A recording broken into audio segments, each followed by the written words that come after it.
though, tonight, a special treat. From a time when Maggie Thatcher was in the saddle, the Sony Walkman was on the streets, and the city of Coventry was to become the centre of a musical revolution. You're done too much too young. You're married with a kid when you could be having fun with me. Come on, baby. It's like Thatcher's Britain, and it wasn't exactly the nicest place in the world, but the music was great. I was their biggest fan and their biggest champion. If you were to see the bands play, you had a really good time. We play it all day, I don't go. We like to dance too, down in the streets. He said he loved me, how much he loved me. It was vibrant, it was happy, it was uniting people together. It was on the street. It was, you know, for everybody. We could do with something like that now, actually, to be honest. It may not be uptown Jamaica, but we promise you a treat.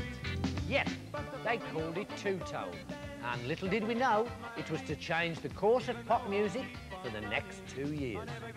It just struck a chord with people, I think. It's just, the time was right for what we were doing. It was a pleasure to be there and watch it grow.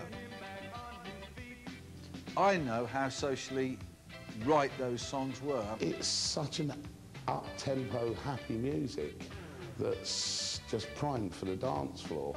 It just, you know, I think you've really got to have some sort of problem with you if you can't dance the ska.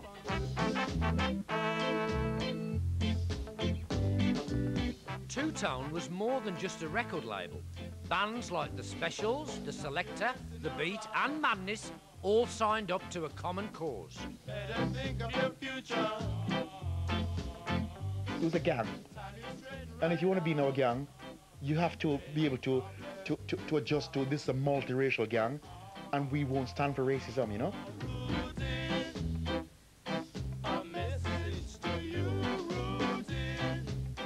I think one of the best things about the Midland was all the immigrants that came here in the 60s and came straight into the factories and moulded with the people who were there, got on with them.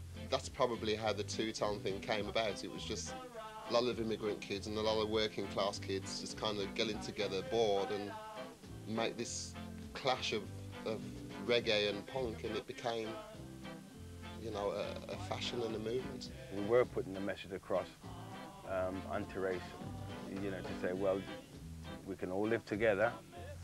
I mean, look at us, we were working together. We came from all different backgrounds, but we could still work together. And basically, that's what it was all about. We had very high ideals. We wanted to try and change the music business as well as communicate to the audience.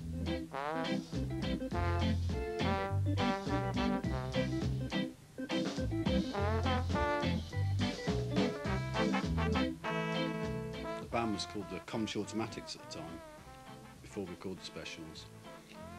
And a guy called Peter Waterman took us down to London, did some demos, and I joined the band. People know I was the first on the Specials. People remember that I am the one that took Too Much Too Young and Jaywalking and all these songs to them and said, you've got to sign this band. A message to you, Pete Waterman was the first guy that brought us in the studio, Berwick Street studio in London. He was the guy who did our first demo, you know? And I remember after, went in the studio, and I think Terry was probably about 18 or 19 at the time. And Terry went straight in, one take. You know, this guy's only been with the band a couple of months, you know, one take. People goes, fuck, you know, where did you fucking get him from? He's fucking